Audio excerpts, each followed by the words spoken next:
तो पुण्यात्माओं जब हम भगवान पर आश्रित होंगे, पर हमारा इतनी हिम्मत रही कोई ना कि हम यहाँ तक सैक्रिफाइस कर सके।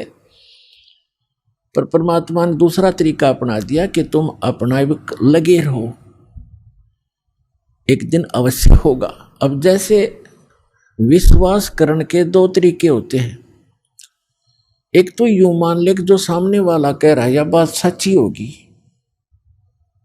और नहीं फिर उसके बताए अनुसार कुछ करके प्रैक्टिकल देख ले तो वो भी बात फिर वह सच्चाई तो ऊपर आएगी। जैसे एक किसान था और एक सेठ के पास अपनी फसल बेचकर आता था मंडी में, और उसका आड़ती था पक्का और नहीं जाता था कहीं पर। एक दिन क्या हुआ कि जब वो फसल लेकर गया 2-3 महीने 4-6 महीने के बाद, तो पता चला कि उस सेठ की दुकान बंद है।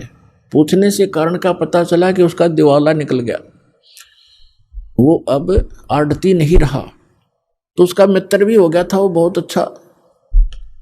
अब उसके पास गया, उसके कुछ पैसे भी देने थे, वो कुछ उधार ले जाता था उससे सेठ, वो किसान।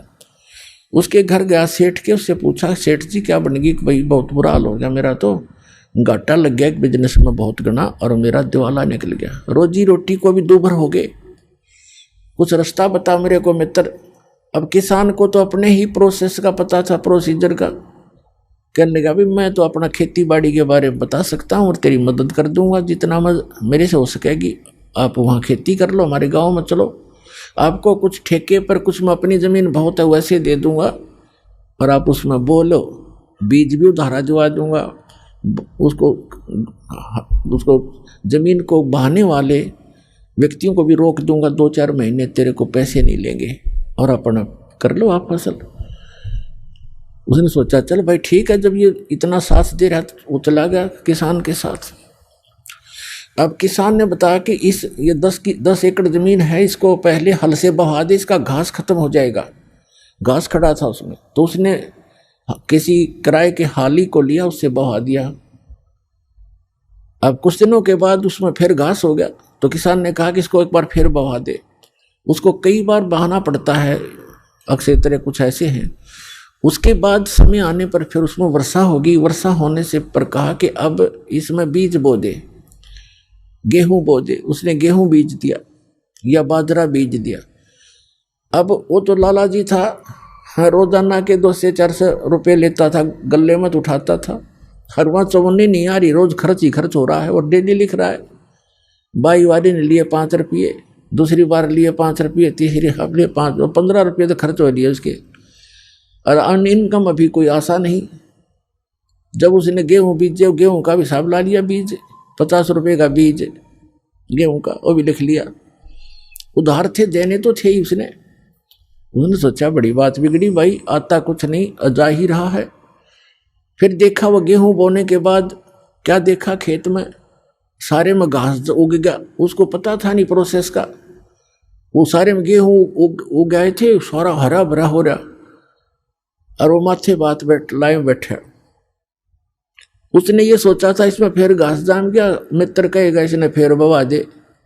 तो किसान भी घूमता फिरता चला गया देखने के लिए अपने मित्र की खेती, देखो कैसी लगी है, बहुत बढ़िया लगी थी। तो उसने पूछा भाई कैसे बैठा है सेठ जी, ऐसे क्यों चिंतित है? कहने लगा भाई मित्र मैं तो जाऊँ अपने घर में, क्या बोला फिर घास जाम गया, इसमें आप कहोगे फिर बवा दे, इसमें 5 रुपये फिर लगेंगे। तब वो हंसा उसका मित्र के नहीं ऐसी बात नहीं है, अब नहीं कहूँगा बहाने के लिए, अब तो ये फसल उगी तेरे, ये फसल है, गेहूं होंगे। अब उसका ना जच्चे, क्योंकि उसको पता नहीं था कि गेहूं भी बनेंगे कैसे, इसमें गेहूं तो मिट्टी में डाल दिए, सारे खराब हो गए। वो तो उनको देख रहा कि गेहूं तो खराब हो गए। अब कहने लगा तो विश्वास रख। उसको विश्वास यूं था कि उसका साथी भी ऐसा ही कर रहा था, अज्ञो भी ऐसे ही बोल रहा था, थोड़ा दिल डट रहा था, पर जचा कती नहीं थी। और जब वो परिपक्व हो गए गेहूं और 40 किलो, और फिर वहां निकले काफी 20-30, उसमें ऐसे होते थे 20-30 मन। तो जब वो गेहूं पक गए, उसमें बाली आली, बाली को उसने फोड़ कर देखा, उसमें गेहूं थे। ओहो, तब उसको विश्वास हुआ कि सच में जो मित्र कह रहा था आज वो सारी सच्ची पाई।